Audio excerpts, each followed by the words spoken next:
Cancel the lecture, we have internet.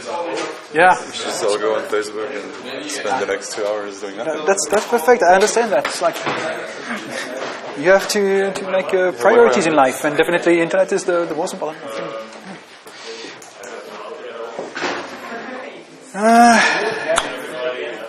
Yeah, we have internet.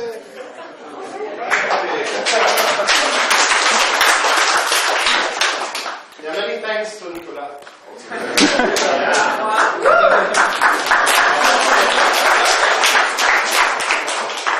I don't know if my lectures are useful, but at least I can help you when you don't have internet. So,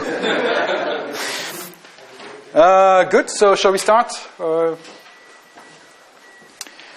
Okay. So,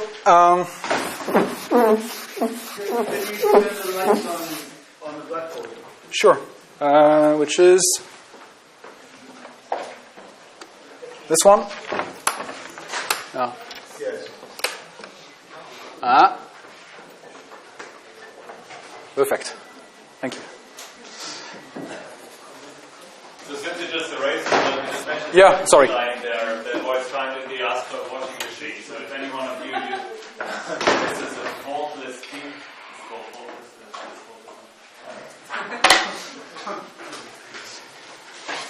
Good. So last time we discussed a lot about definitions, like how we define the Schmidt decomposition. So when we split, for example, imagine you make a partition of the real space, and you can decompose your states in this way as a tensor product on the part that live only in A and the part that live only in B, with the following constraint on these vectors AI and BI. We've talked about the reduced density matrix, and from the reduced density matrix, I've spent I give you an example of the spin 1/2 chain. Well, two spin 1/2.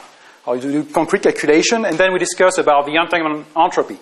Or if you take like gap phase, you have very specific properties for the entanglement entropy, namely that the entanglement entropy for a gap system satisfies the area law, which means that the entropy will increase only with the size of the perimeter and not with the volume of A. Which, if you take a random state, this is what you expect. We also discussed very quickly about topological phase in 2 dimensions, and that if you look at the area law for these 2D topological phases, which are gap phase, the first correction is actually a constant term that you can relate to the nature of the excitations that you have in your system. So today we will move really to into the entanglement spectrum story, and I won't talk anymore about the story of about the entanglement entropy. So the simplest example that we can consider as a strongly correlated problem is actually a spin chain, namely the spin one antiferrometric chain.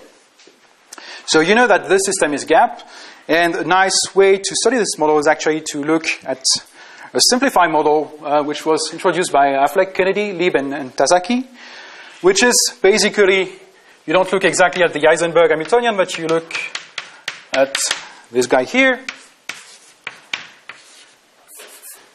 sum of a j, Sj, the usual Heisenberg term, plus a quadratic term. It's j plus 1 to the square. So the ground state of this system is actually a valence bound state.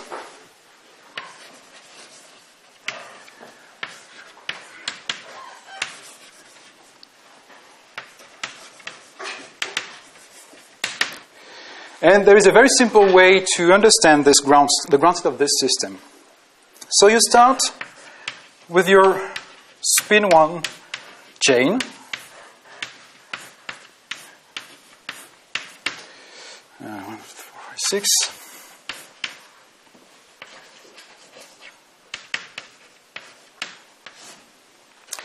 And now what you do is to rewrite each spin 1 as a triplet state built from 2 spin 1/2. So if I take 2 colors here,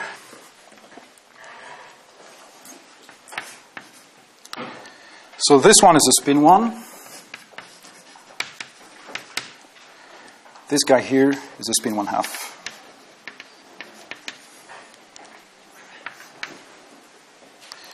So I've got 2 spin 1/2.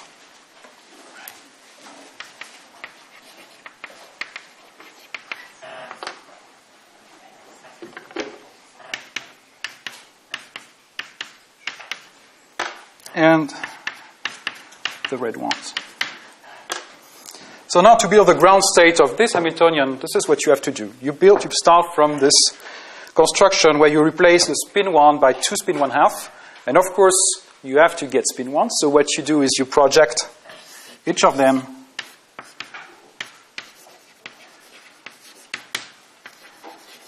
onto the triplet sector.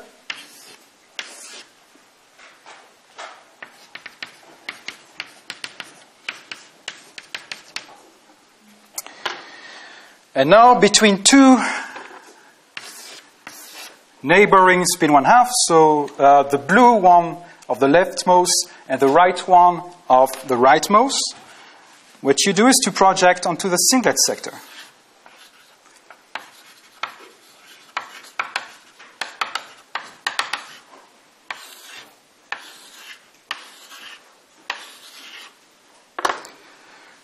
So from this construction, you already see that the edge excitation of this system, because you have 2 unpaired spin 1/2. So in your system at the edge, you have 2 free spin 1/2. So the ground state will be actually fourfold degenerate. You get a triplet state and singlet state. So this is how you built the AKRT state. And now we want to do the entanglement spectrum for this system. So let me show you what you get when you do such a calculation.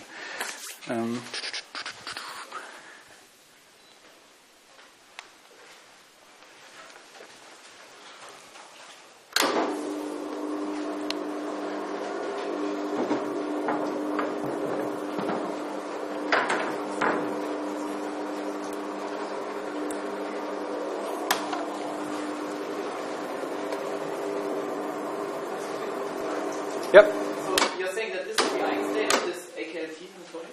Yeah, that's the way to build the ground state of the AKRT model. And just me turn off the light for a moment. So let's say you cut exactly your chain into 2 halves. So this is an example where you pick only one of the 4 states.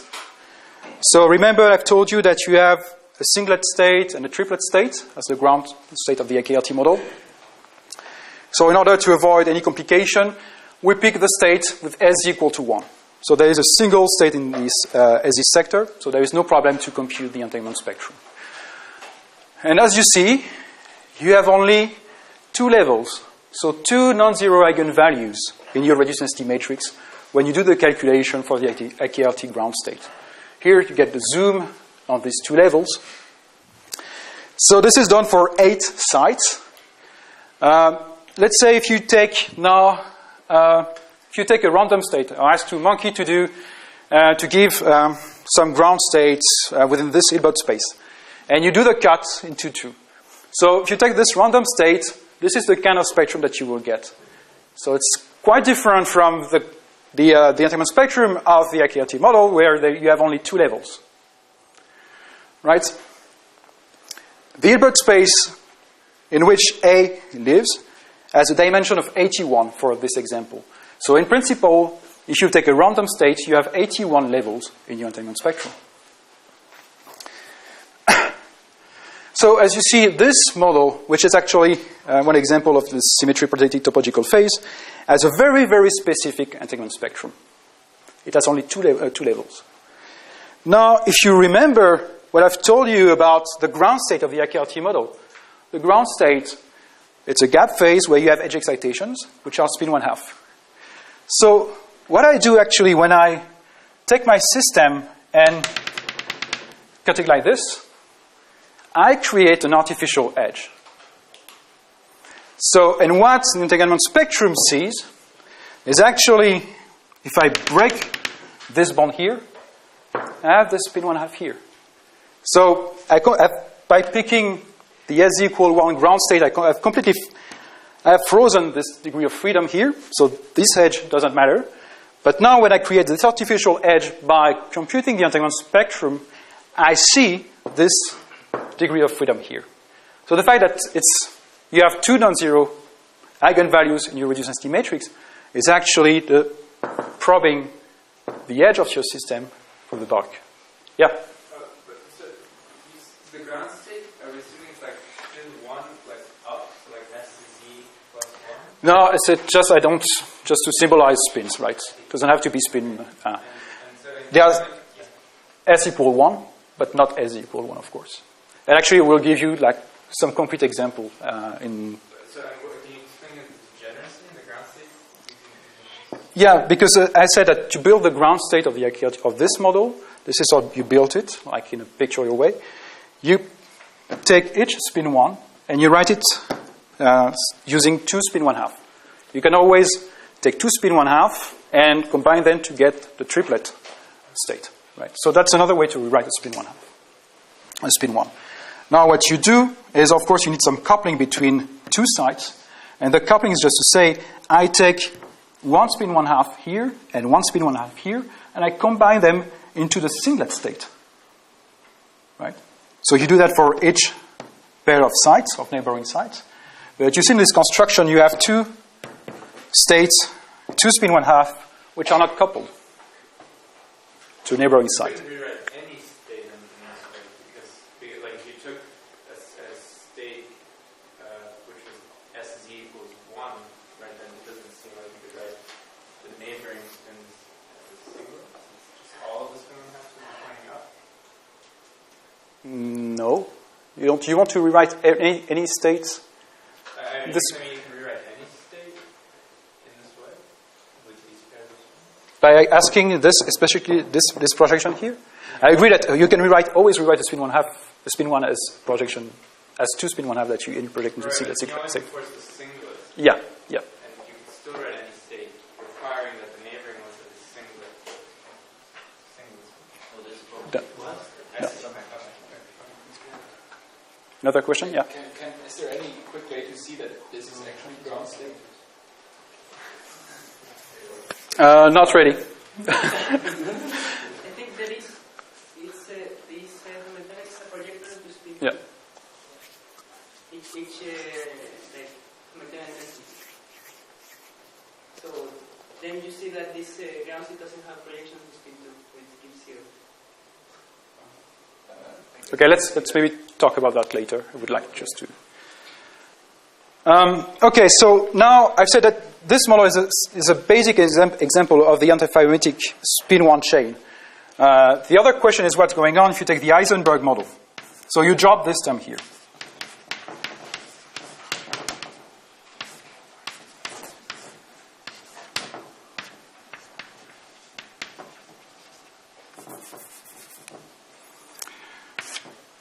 And now you can compute also the ground state of this model. You can do that just by doing excitonization, for example. And now you look at the entanglement spectrum. So just the comparison between the random state and the ground state of the IKT model. Now if you take the Heisenberg model and you compute the ground state, you can see that the structure is quite different from a random state. Once again, you find two low energy levels, which mean in the reduced density matrix, remember that what we are plotting is actually minus log of the eigenvalues of the reduced density matrix. So, I mean, the smaller psi is, the more important is the weight within the reduced density matrix. So the most important weight is actually controlled by these two guys here. And then you have higher energy levels, or higher entanglement energy levels. So, in this example, since these two states describe exactly the same physics, we expect, actually what we see from the entanglement spectrum is that basically the slow energy structure tells us that the edge excitation of the system, of the Heisenberg system, will also be like a spin 1/2. And actually, if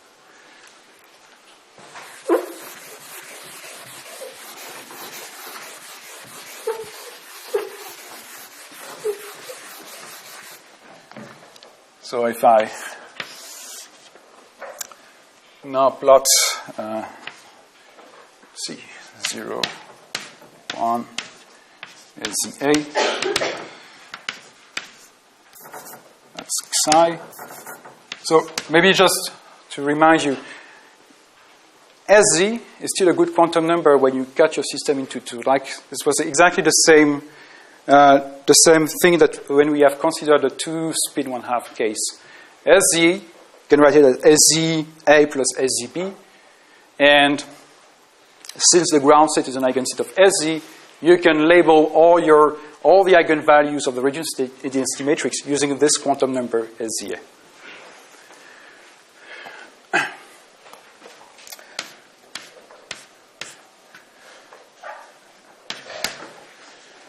So,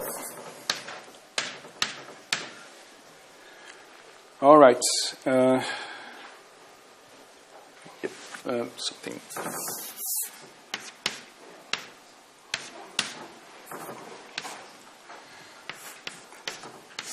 So this is the same structure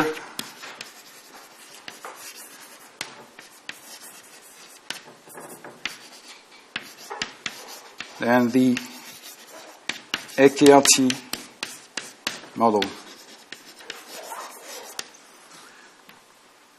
What we will define is the entanglement gap,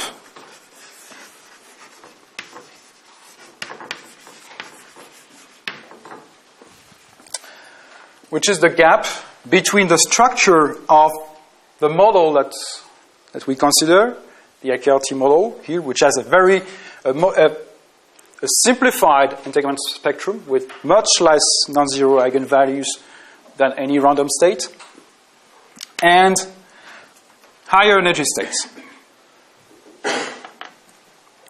So the claim is the following. So in this example, the entanglement spectrums tell you, well, at least the first thing that you should remember. The entanglement spectrum here gives you access. We took the bulk ground state wave function, and by doing this cut, we have introduced an artificial edge. And what we see in the entanglement spectrum is actually the edge excitation of the system, the spin 1/2 excitation corresponding to the edge. So that's the first point. Now, when you move away from the model state, if you take the Heisenberg model, for example, we think that, well, which is describe exactly the same physics as the AKRT model, then what we see is that we have the low energy part of the entanglement spectrum has exactly the same structure. In this case, only 2 states. So the same structure actually at the edge. And then you have an entanglement gap. And what we think is that if the entanglement gap stays finite when you increase the system size, then in that case, the physics will still be, of these 2 models, will be identical or describe the same properties. Yep? How do you see that numerically, the number of sides? You can look at the scaling of the gap, of the entanglement gap, as a function of the number of particles. For 1D system, it's actually quite, well, not trivial, but you can use DMOG, for example. If you know a little bit about DMOG actually use the entanglement, the reduced density matrix.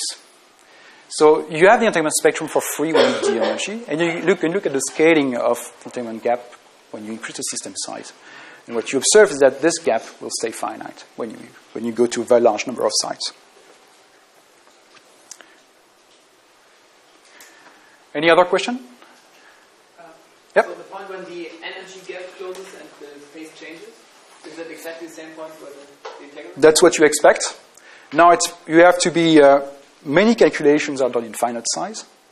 So I can give you models where it seems to work perfectly. Well, you have an agreement between where the gap closes and when the entanglement gap closes, or roughly in the same region. Of course, the entanglement gap is a bit more sensitive than the energy gap. So sometimes you have the entanglement gap will close a little bit sooner than the energy gap.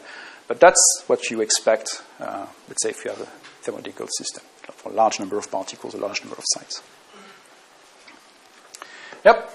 So are the levels for the AKLT model degenerate? It's a very good question. So in this example, not exactly, because I've picked the S equal to 1 sector. So you already, by picking one state, you have a little asymmetry between the two levels. But it's just due to the fact you have chosen a specific state. What you expect if you take a large system, you will recover this degeneracy. Now, if you want to do that in finite size, there is a simple, also another way to get exactly an exact degeneracy here.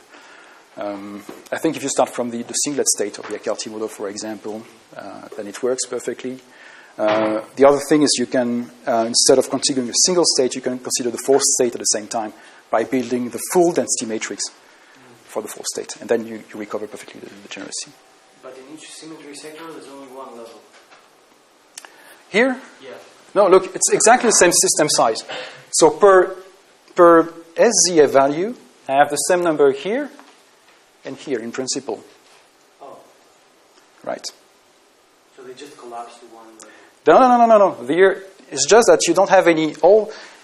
Remember that this is the minus log. So it means that your reduced density matrix has only a non-zero eigenvalue in this as a sector. All the other eigenvalues are 0. I see. Right. Remember, if you don't see all the levels, and if there is no specific reason for that, like the Hilbert space is of dimension 1 for this quantum number, it means that you have a single non-zero eigenvalue. Or all the levels that you don't have are 0 eigenvalues of the reduced density matrix. Good.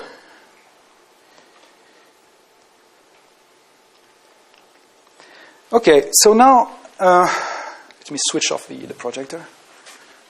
And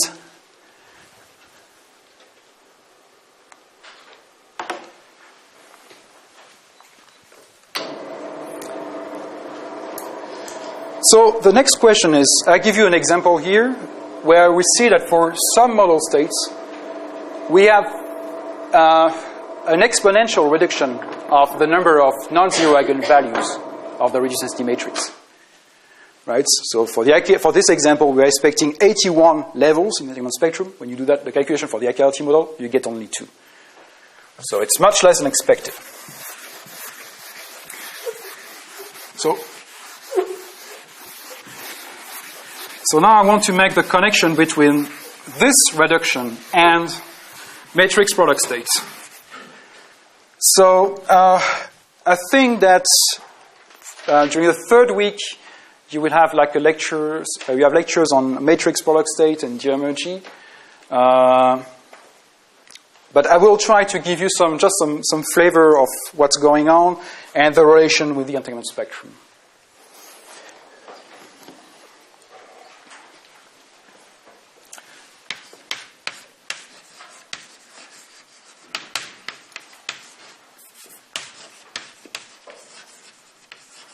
So matrix product states.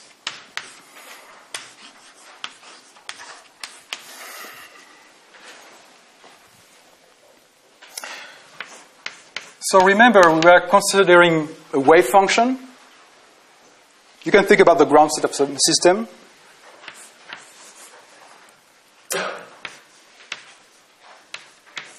And let's think about decompose the state onto a given basis.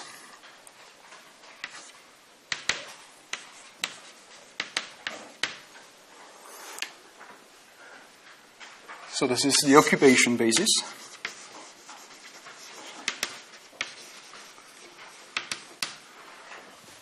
If you want, for example, to make contact with the example of the last week about the spin 1/2, remember we had like 2 spin 1/2 and we have decomposed this state into up, up, up, down, down, up, and down, down.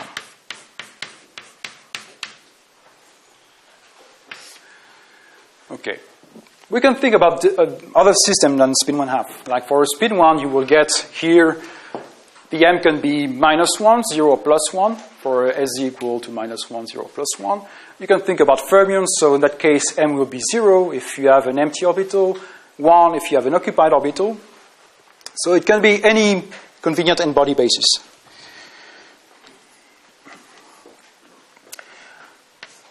You can always rewrite these coefficients of the composition of your state on this basis as this fancy way where you have a set of matrices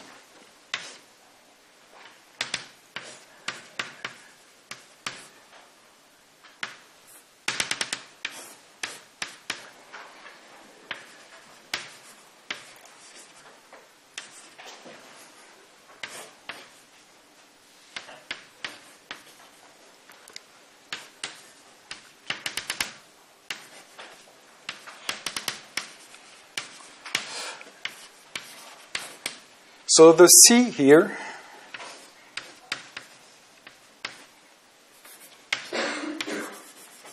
are matrices. M is called the physical index.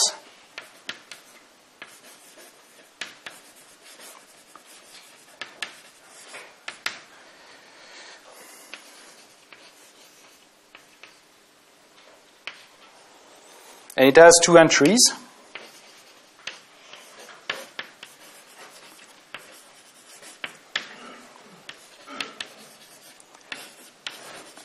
Alpha for the row and beta for the column.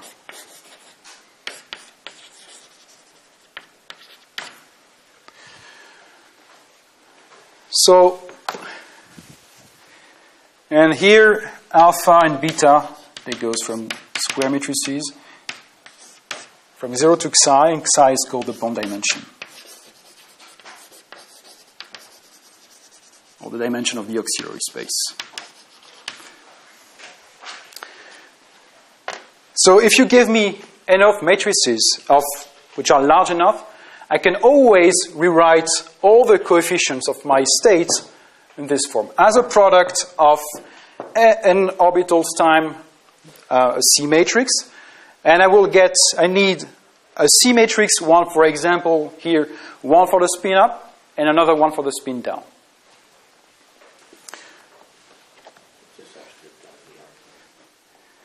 Oh, so you see that this is a matrix, so it has a row index and a column index. Okay? This one?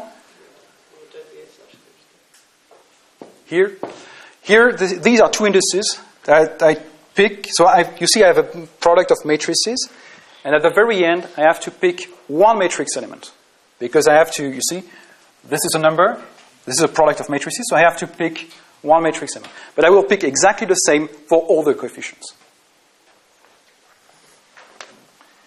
Right?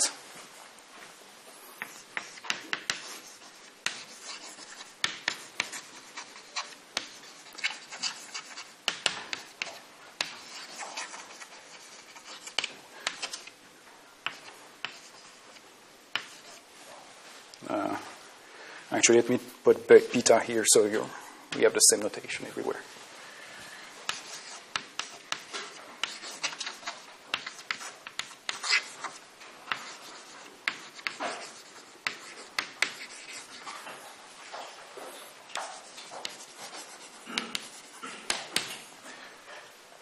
So it's always possible.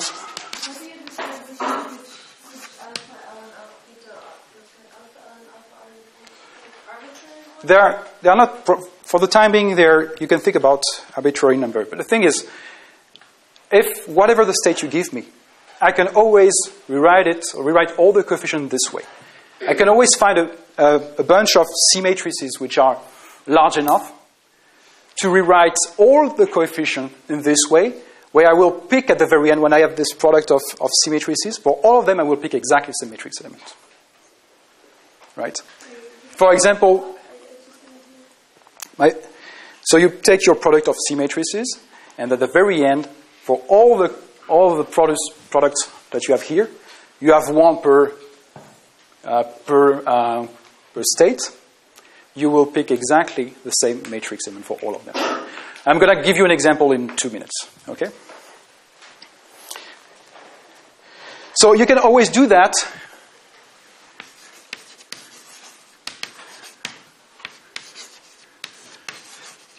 by choosing psi, choose a large enough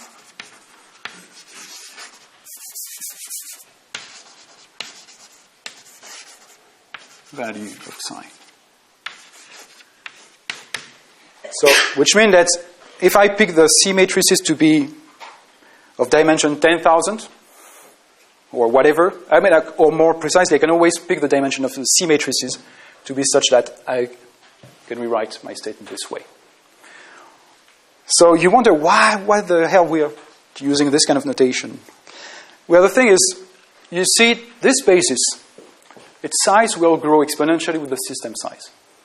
Right? If you think about spin 1/2, the number of states that you have here, so the number of coefficients that you need to encode all the information goes like 2 to the power n orbital.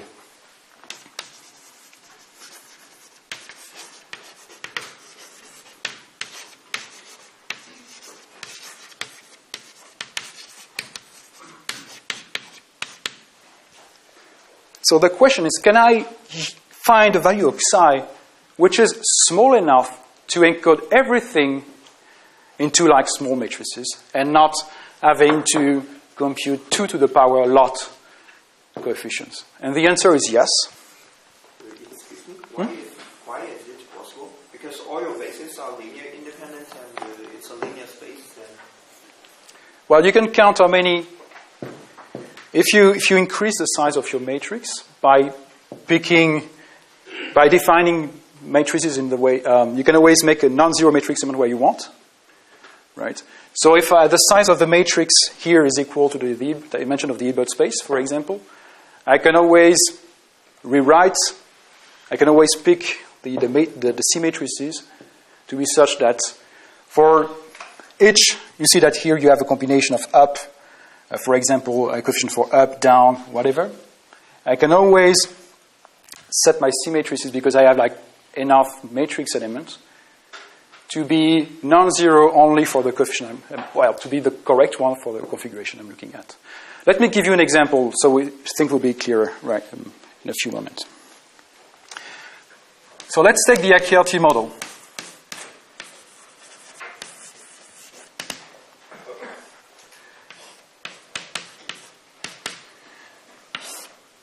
So in that case, we need m can be +1,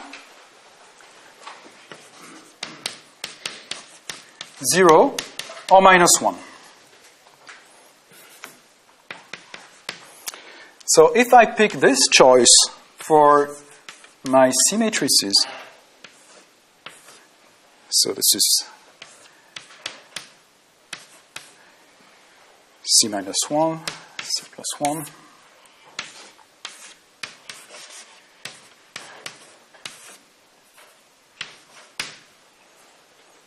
and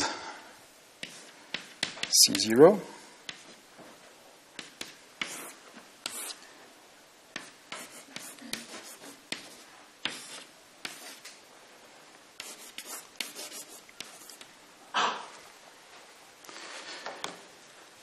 So if you pick this choice for the C matrices in this way, with only 3 2x2 matrices, you can write any coefficient of any ground state of the AKRT model.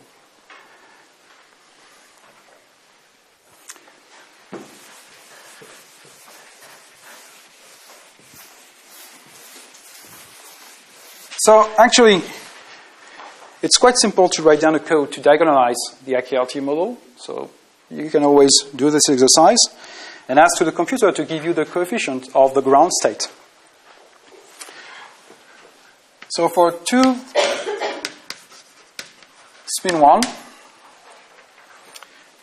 if you look at the ground state, the S is equal to 1 sector. You have only 2 coefficients. or two states in your basis.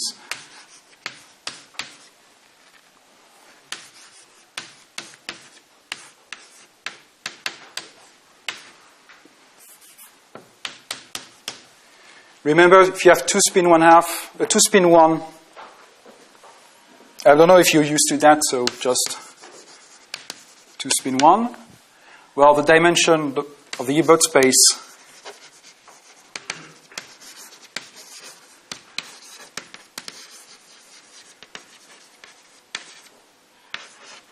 is 9, right? You have 3 possibilities for the first spin and 3 possibilities for the second spin, so it's 9 states.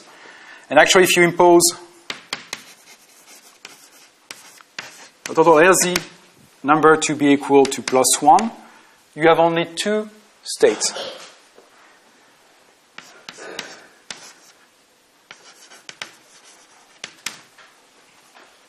And among these 2 states, this is the one which is the ground state of the AKRT model.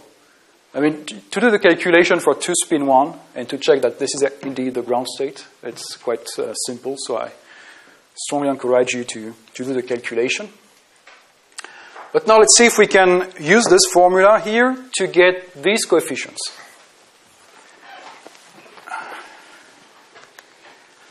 So what we have to compute is C of +1 times C of 0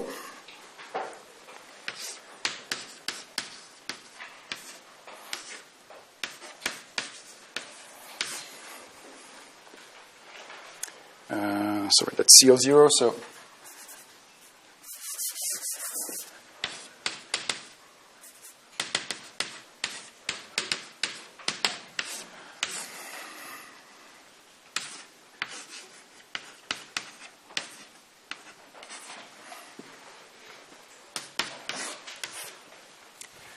this matrix gives you 0, this one gives you square root of 2 divided by 3.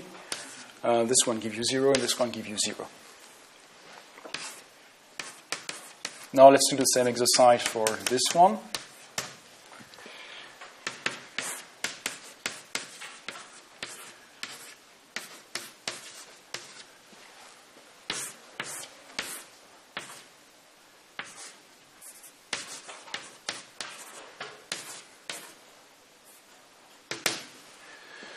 So it's the same story.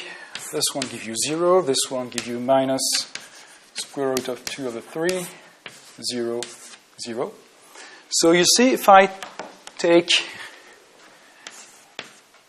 alpha L, so the row index to be 1 and the column index to be 2, I will pick this coefficient here and this one here. And up to a normalization factor, I find the relative sign between here and here. Okay?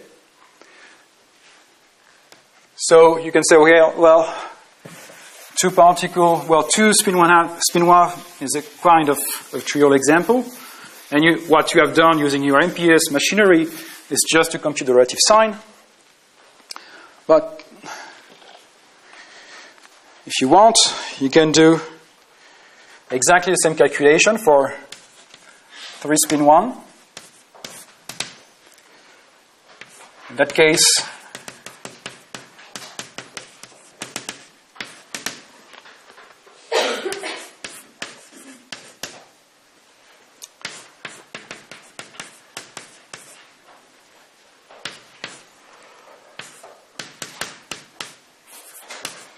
+1 plus 0, 0 plus 1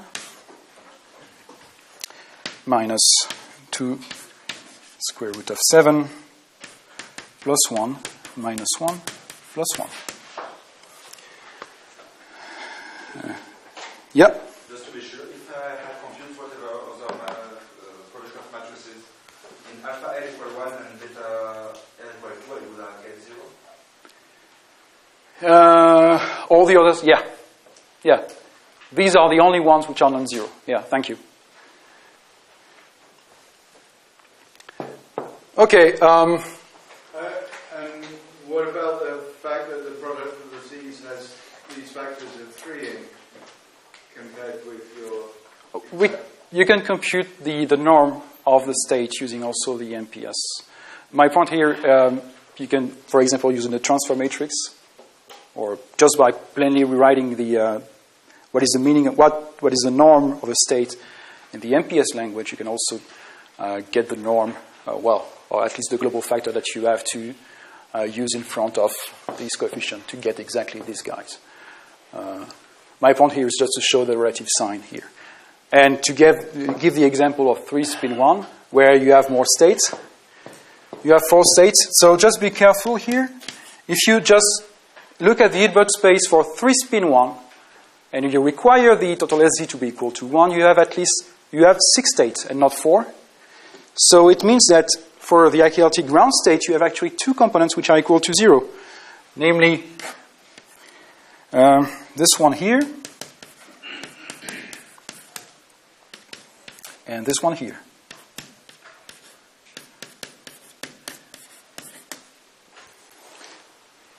So you can do exactly the same kind of exercise.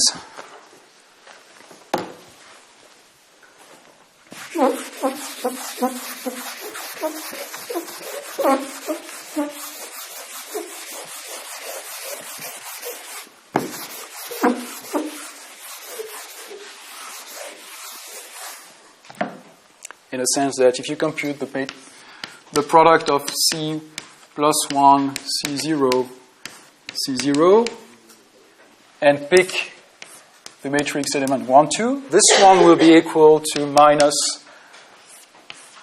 C0, C plus 1, C0. If you look at the matrix elements of the product C plus 1, C plus 1, C minus 1, this one will be equal to 0. And as was pointed out, whatever other product of matrices you compute, if you look at the matrix element 1, 2, you will get 0. So you see, whatever the system size, if you look at how many spin 1 you have, all the information that you need to get the information about your ground state is actually a set of 3 2x2 matrices. So now the question is, why 2x2? Why not 6x6 or something increasing with the number of sites? Well, the answer to this question is actually tightly related to the entanglement spectrum of your model. Yep. Why does that wave function break time versus symmetry? Is it just because they pick a specific index on the boundary? Break time reversal symmetry? Ooh. Yeah, because the EKLT chain shouldn't break time reversal symmetry. Where does it break time reversal symmetry here? So you have plus 1, 0, or 0 plus 1. If you do time reversal, it's going to be like the minus 1 component. You mean this one here? Yeah, or you can look at the two-side chain. You have no minus 1 component. So if you do time reversal, then that term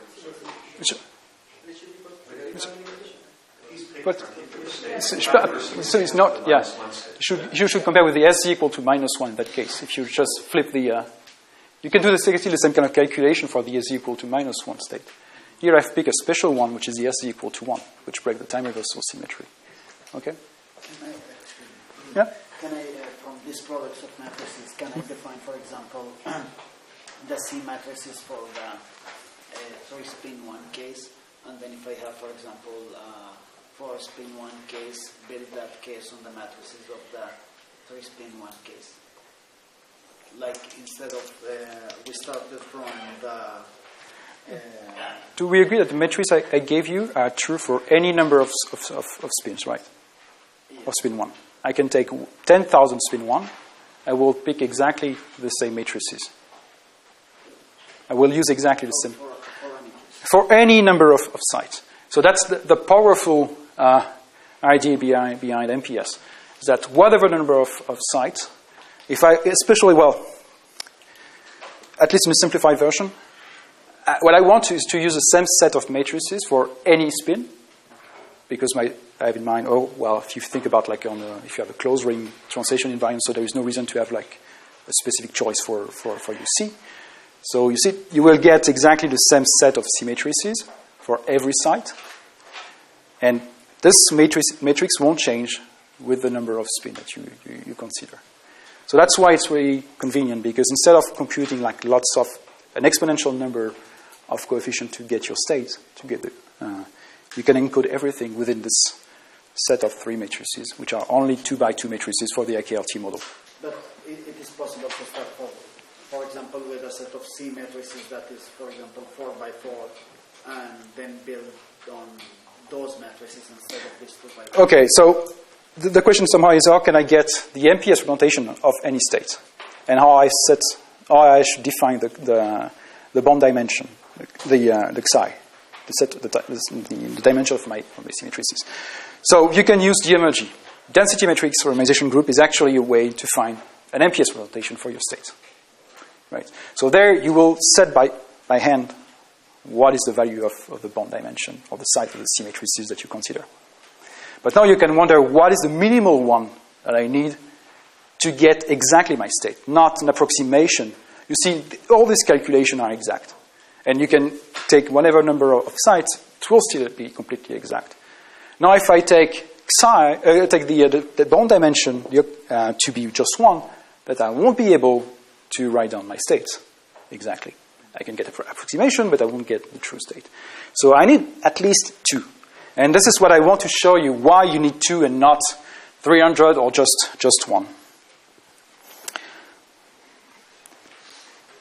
So, we erase this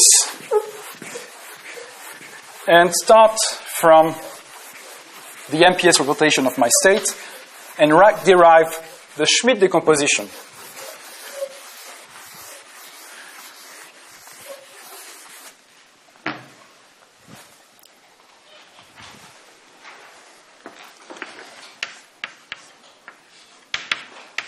So as we said, we have to sum up over all the possible configuration, and we have the product of matrices, CM1, blah, blah, blah, CM and orbital.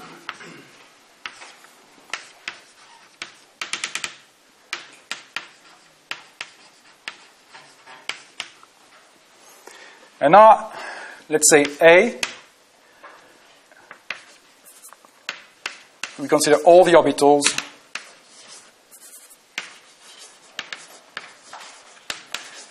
from, or all the sites, if you prefer, from 1 to M LA.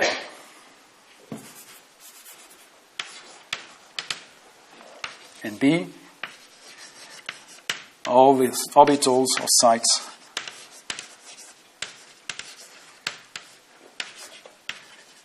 from LA plus 1 to N. Okay, so if you imagine that you have your spin chain, if you cut here, in this example, I will have LA equal to 3, 2, 3, and 4, 5, 6, 7. So this is A, and this is B.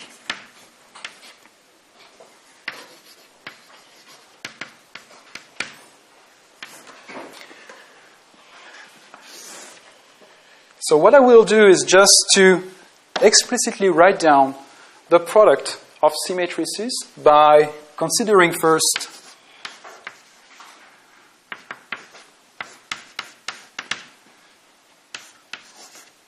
let's call this one alpha.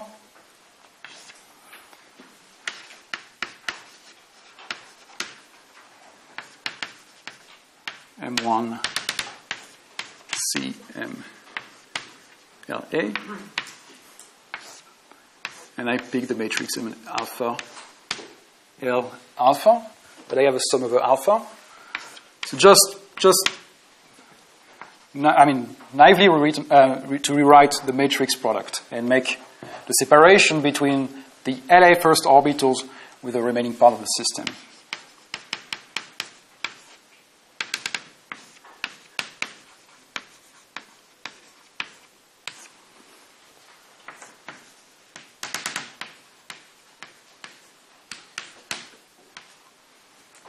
Right? So actually I can also divide this sum into the configuration between 1 and LA and the remaining configuration. So we have a sum over M1 MLA, sum over MLA plus 1 dot MN orbital, sum over alpha. I have this first product from alpha L. Here it goes from alpha to beta right. And here I can also separate and write the tensor product. So M1 dot dot dot MLA, tensor product MLA plus 1 dot dot dot MN orbital. Right, and here I just have CM1.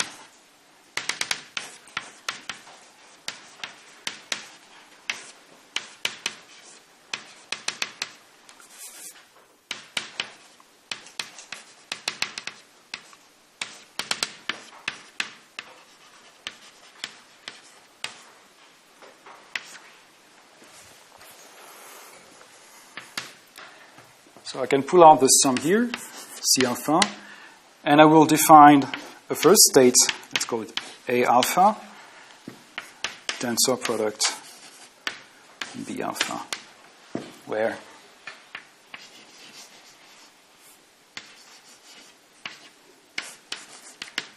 A alpha is just the sum over all the configuration from M1 to MLA of product CM1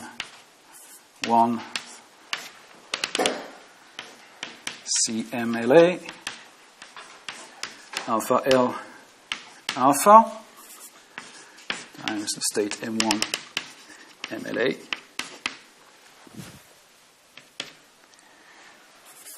and for B alpha this is the sum over M LA plus 1 dot dot dot middle C MLA plus 1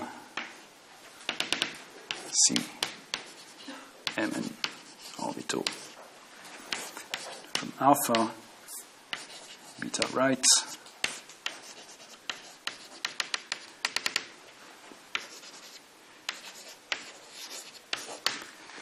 good. So just playing with the MPS representation, what I've written is my state, psi, as a sum over alpha. Remember that alpha goes from 1 to the dimension of the C matrix, which is chi. So sum over alpha of A alpha, one state, and B alpha. So if you look at what you have here, it looks pretty close to a Schmidt decomposition. There are some subtle differences, which are the following.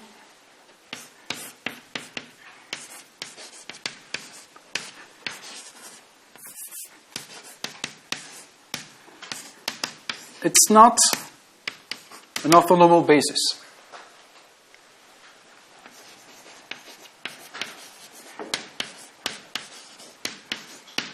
So strictly speaking, it's not a Schmidt decomposition, but it's really close to the Schmidt decomposition of your state. The thing is, what is important is, so if you want to make a Schmidt decomposition from this expression here, it's not a big deal. You have to reorthogonalize your bases here and here, which is actually doable without any trouble, and you will get something. You can get the Schmidt decomposition or the entanglement matrix this way. What is important here is when you see this form is the summation. It goes from 1 to chi, which means that whatever transformation you make on this basis This basis might be actually overcomplete. It's not a big deal. But there is no way you can rewrite the Schmidt decomposition of a state in this form if chi is lower than the number of non-zero eigenvalues in your reduced density matrix. So what the entanglement spectrum tells you is what is the minimal value of chi you need to represent your state as an MPS. So each time you do a calculation for whatever model, you compute the entanglement spectrum, and you see that you have like tons, massive amount of zero eigenvalues in your reduced density matrix. It should be a signal for you that there should be a good matrix product state representation of your state. Right? And you can clearly see it for the IKLT model that we need only a 2x2 matrix, and it's 2 because when you do the entanglement spectrum, you have only 2 states, 2 non-zero eigenvalues in your reduced density matrix. So you see we'll see like in next week, you will have lectures on MPS, what is doable once you have an MPS representation. You can compute lots of things, correlation function. You can, of course, compute the entropy because it's a byproduct. Once you have this, well, basically you can compute the reduced density matrix using the MPS. So it's very easy to characterize system. You can use actually de-emergy to find for you the MPS representation of your state. So many, many nice things that you can do with an MPS.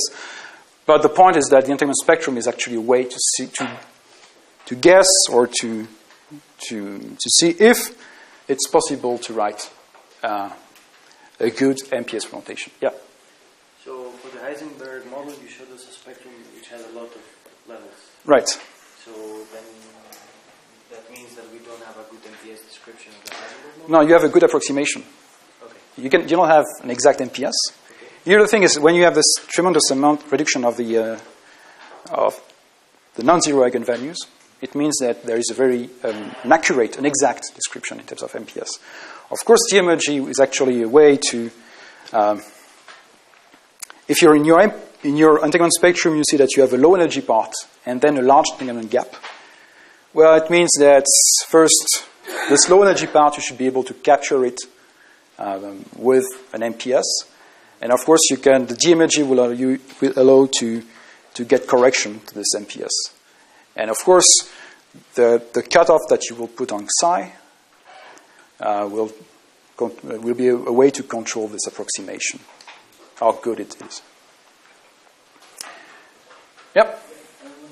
Can you repeat the argument about the time and minimum value and back? You see, if I make the Schmidt decomposition of my IKLT model, the sum will be made of 2 terms. Right. So here, when you extract a linearly independent basis, well, you need the extra step to really to perform the Schmidt decomposition of your state. There is no way you can get something which is smaller than 2, because you know that the exact state should have a sum with 2 states. So what the entanglement spectrum actually tells you is that it's a lower bound for your MPS.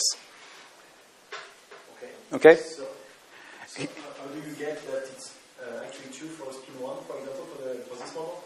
For this model, just by, well, I give you the solution for this one, but let's say you don't know it. You know that you should be able to find a representation because you know that you have only two levels in your entanglement spectrum. When you cut, wherever you cut, you have only 2 levels, which means that you need only 2x2 matrices to represent your state. But it's a minimum value. It's a minimum value. So we don't know if 2x2 matrices. No, but well, you have some theorem that will tell you that you need a finite value for the gap system. It's closely related to the fact. Remember that for a gap system, the entropy is actually bounded by a constant. So how do you find these 2 matrices? It depends exactly, or to exactly describe a state, or to get an approximation.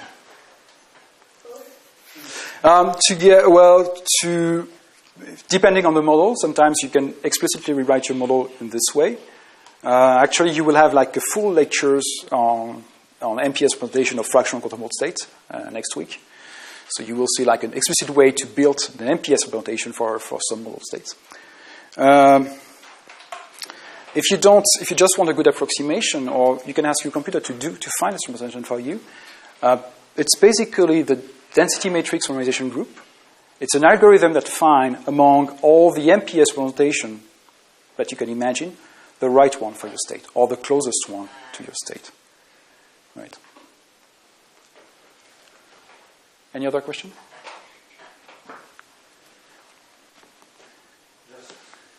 Yeah. The fact that you use over the same matrix C, this implies some order to assume some kind of translation.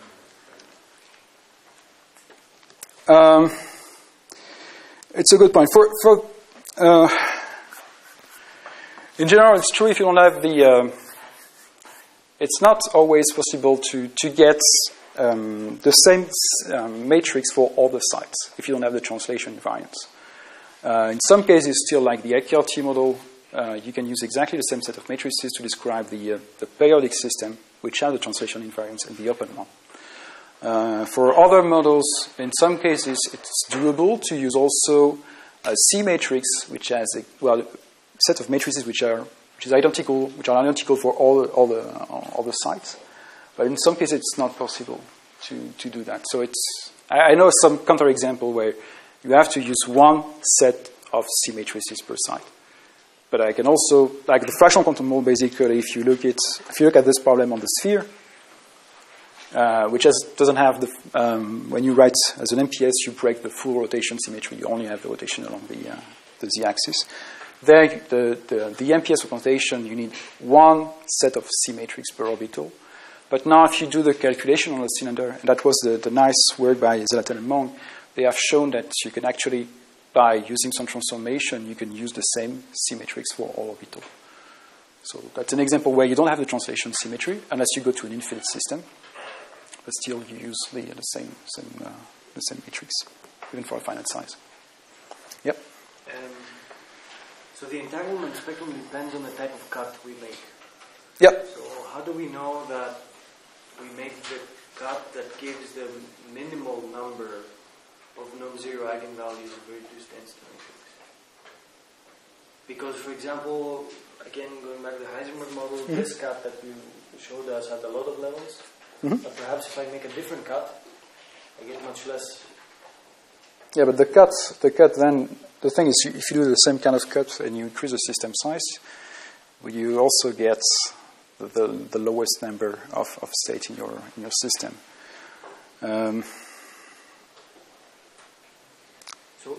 So I mean, you can look, for example, at, well,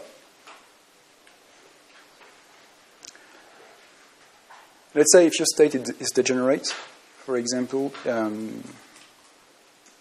you can try to find which cut will minimize. So in that case, you take a linear combination of your two degenerate ground states. Imagine you have only two. And you ask the question, how should I, if I want to cut my system, I can minimize the entropy by taking the right combination. But then I can find another combination and another cut which will also minimize the entropy, which also related to the number of levels.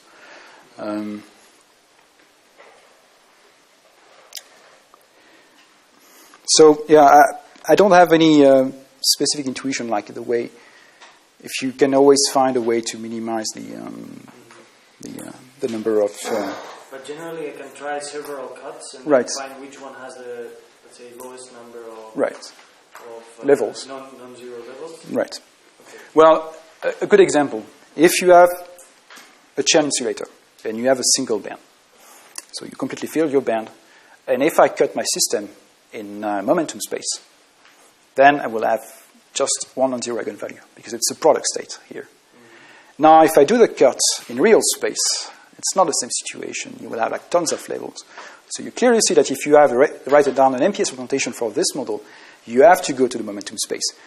The MPS is then trivial because you start with a product state, but you don't use the real space cut to provide to build an MPS. Yep. Are systems with a large entanglement gap particularly well suited to MPS?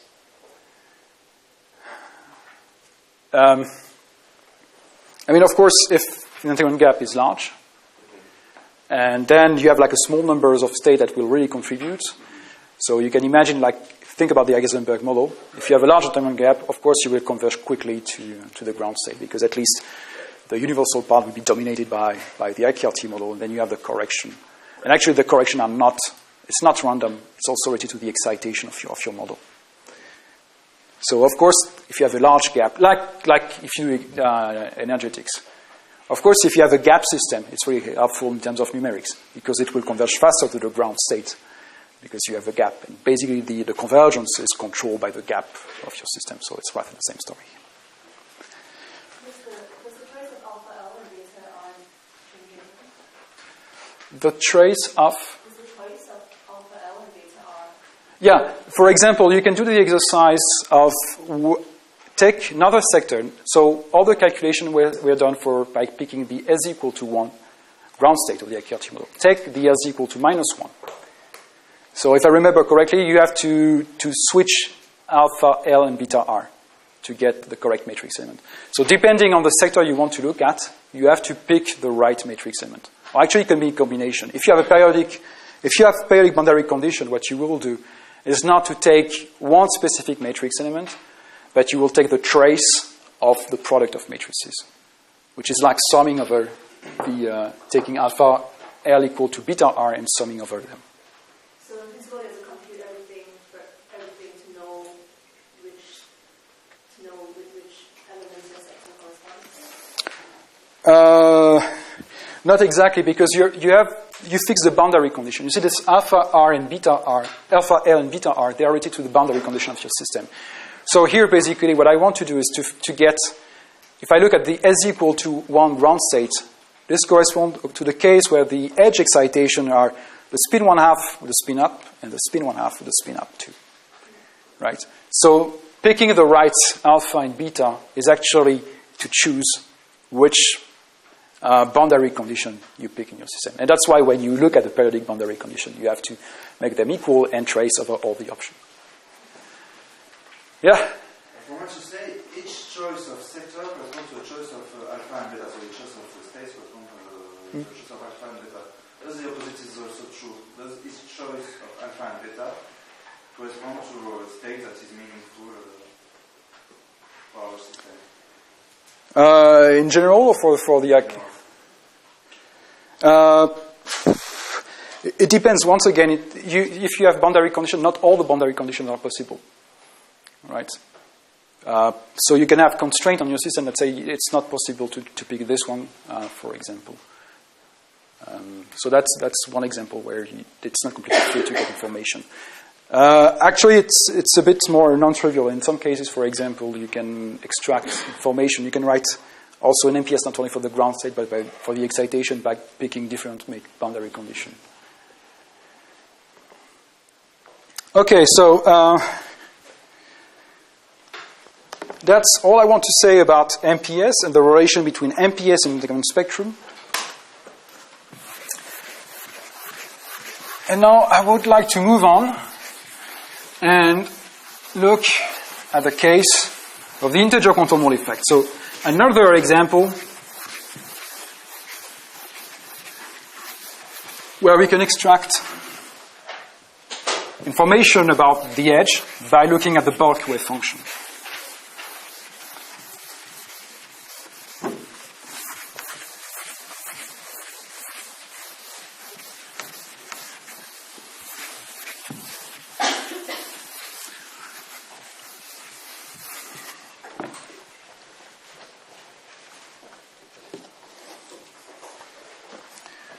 So this will be section 2.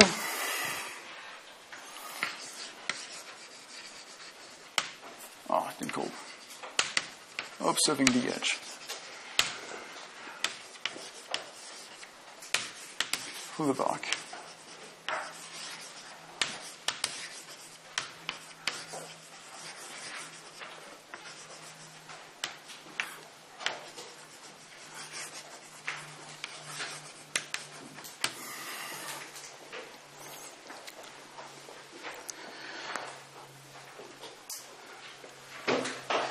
So first what I will do is to consider the case the integer quantum Hall effect.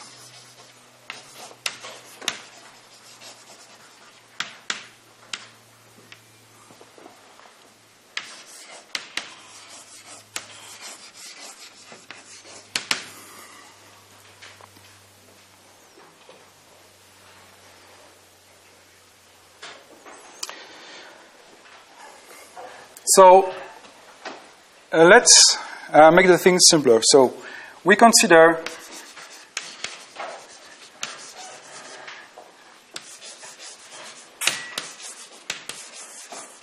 the field lowest Landau level, and we forget about the spin. So we have spinless fermions in the lowest Landau level, and we completely fill the lowest Landau level. Remember that if you use the symmetric gauge, well, the one-body wave function can be written this way.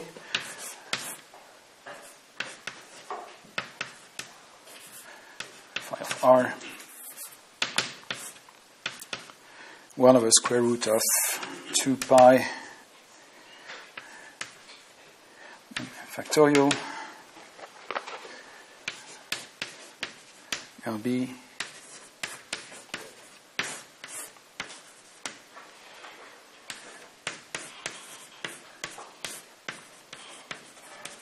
square, Z is the complex one, x plus I1. So just for simplicity, I will set magnetic length to be equal to 1. And m is a positive integer,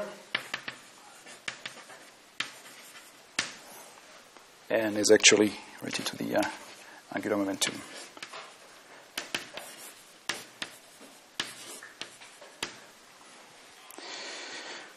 Good, so you have already seen this picture where if you plot in real space the density of this wave function, so this is the m equal to 0, then you have a first ring for the m equal 1, then you have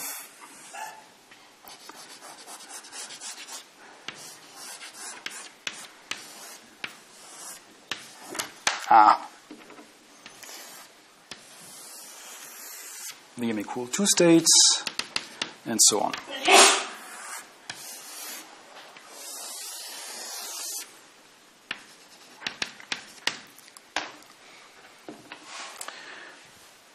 Good. So now, if you look at the edge of the integer quantum Hall effect,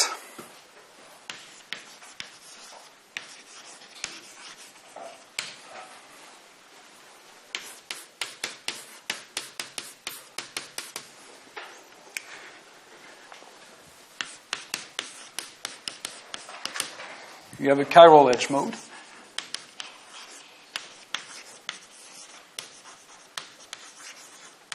The dispersion relation is just the energy is 2 pi v over L times an integer. And this is the perimeter of your system.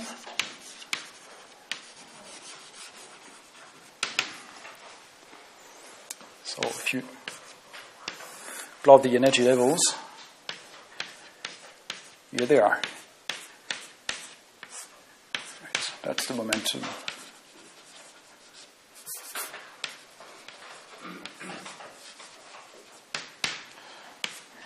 And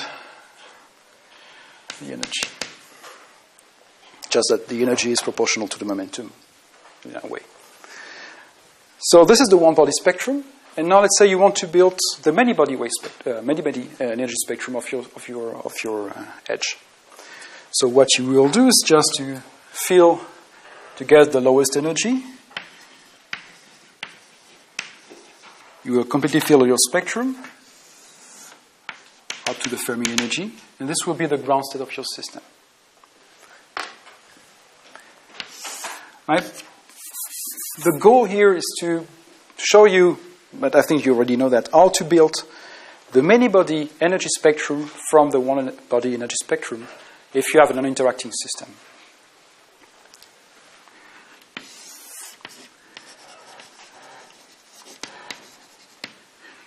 Here you get the energy of the many-body non-interacting system.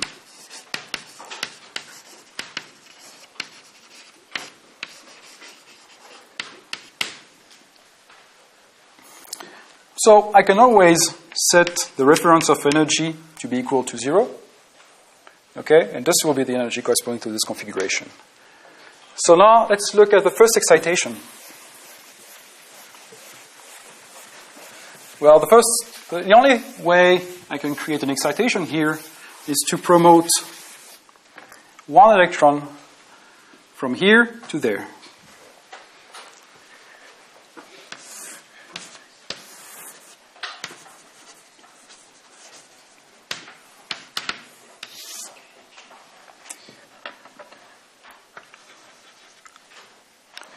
So I will have one empty state. Now I have one occupied state here.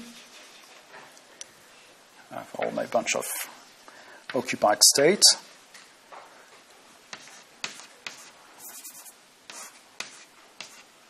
So this is occupy.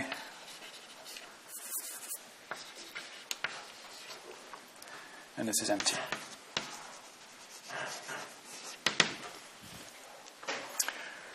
So now if I denote 2 pi v over L equal to E0, well, the difference of energy between this guy here and this guy here is just E0. And the momentum is just increased by 1 unit.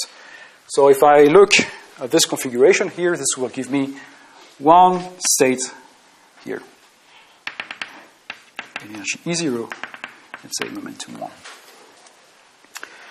I can go on, look at the next state, but in that case I have actually two options. So I can create two many-body states.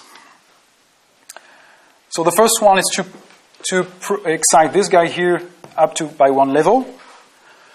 So I will have two empty orbitals, one occupied state, a bunch of occupied state here,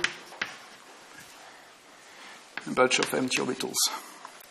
Same, or the other thing I can do is to promote this guy here to this position here.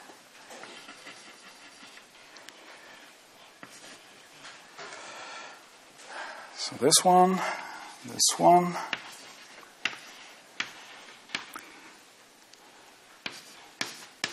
So these two configurations, they have exactly the same energy and they have the same momentum. So here now you have two states. I put two crosses, but they are exactly degenerate in energy, and they have exactly the same momentum. 2E0. And I can go on and compute each time for each values of the energy, which is a multiple of E0, how many states I have. So the next one is actually 3 states at 3E0. At 4E0, you have 5 states, and so on. So when you have a chiral edge state, if you look at the many-body energy spectrum, it has a characteristic counting for the degeneracy of each energy value. It starts from 1, ground state, where you completely fill your Fermi sea. Then you increase the first excitation. You have only one state that you can create, which is this one. For 2E0, you have 2 states. For 3E0s, you have 3 states, 5 states for 4E0, and so on. Okay, so keep that in mind, because when we will look at the entanglement spectrum of the integer quantum Hall effect, we will find exactly the same structure with the same counting, like this 1, 1, 2, 3, 5, and so on. Okay.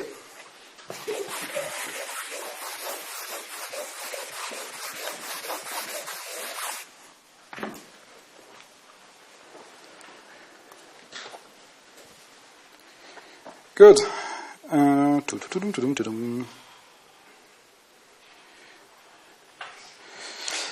Now, let's talk about the bulk wave function.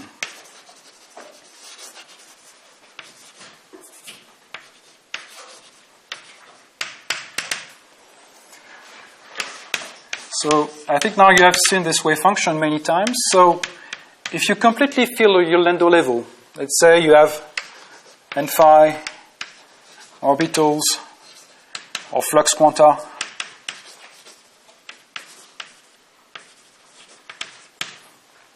the wave function of a completely filled Landau level or any completely filled band is just a single Slater determinant. And if you use the symmetry gauge, you have actually this nice notation in terms of Entanglement determinant. So remember that the number of particles is equal to the number of orbitals.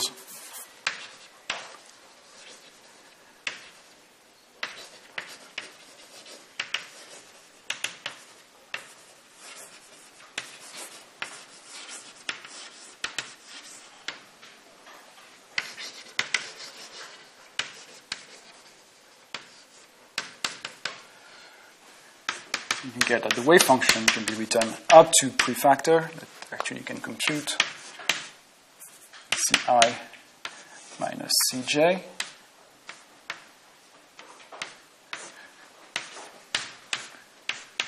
sum of I Ci squared over 4. Once again, I've set LB equal to 1 here.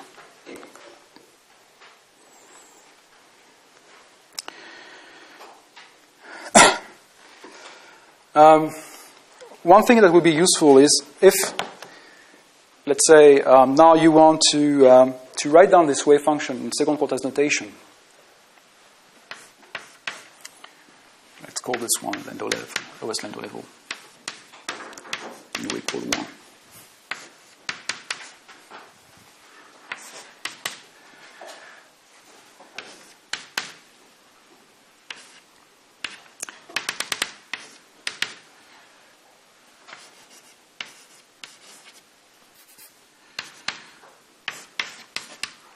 Well, if I call C dagger M, let's see, you have to be careful here.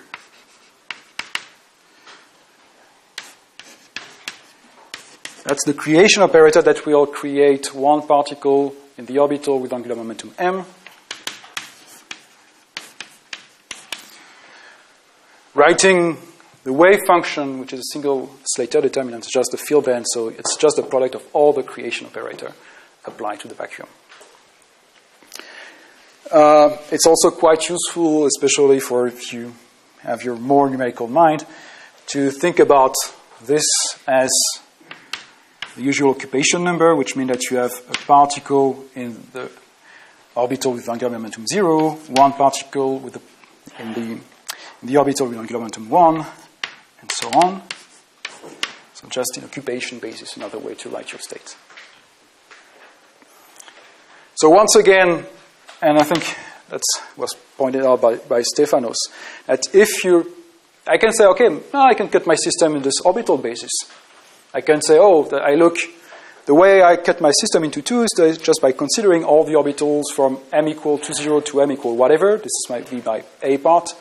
And all the remaining orbitals would be my B part. So that's actually quite an interesting way to cut a system into two when you talk about the quantum Mole effect. But now, if you do that in this basis, it's just a product state. So the entanglement spectrum is trivial. You have a single non-zero eigenvalue. So it's clearly not related to the edge physics there.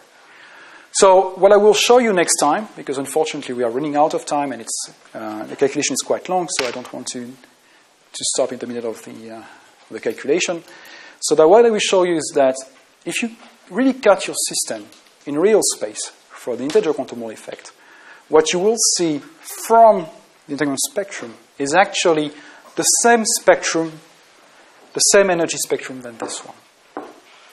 So from the bulk wave function, you will be able to get the energy spectrum of the edge of your system. Okay. So, thank you.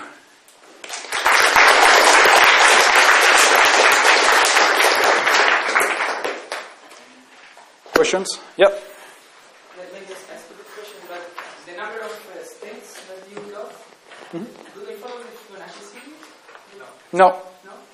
No, it's the chiral U1 bosons. It's like having, if you say you have bosons or a system with bosons, and you want to say you can have as many bosons as you want, and they are like harmonic oscillators. So what is the fundamental? Well, the vacuum is just one. Then if you want to create one state, the lowest energy will be just one state.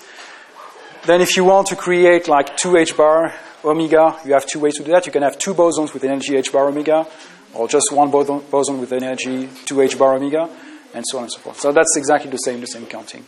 It's also the partition of the unity. Yep. So the reason that you don't get any interesting out of this is it because the orbitals are non-local? Yep. Well, because the way you... actually, you will get something interesting because they are non-local when you cut in real space. When you make a sharp cut, this is where the things will start being interesting. Here, you don't get the structure because you use the... Well, when you use in the orbital space, you don't have any... let's say entanglement between the two parts of the system, because the way you cut it, it's either in A part or B part and nothing else. Any other question? Well, if not, thank you.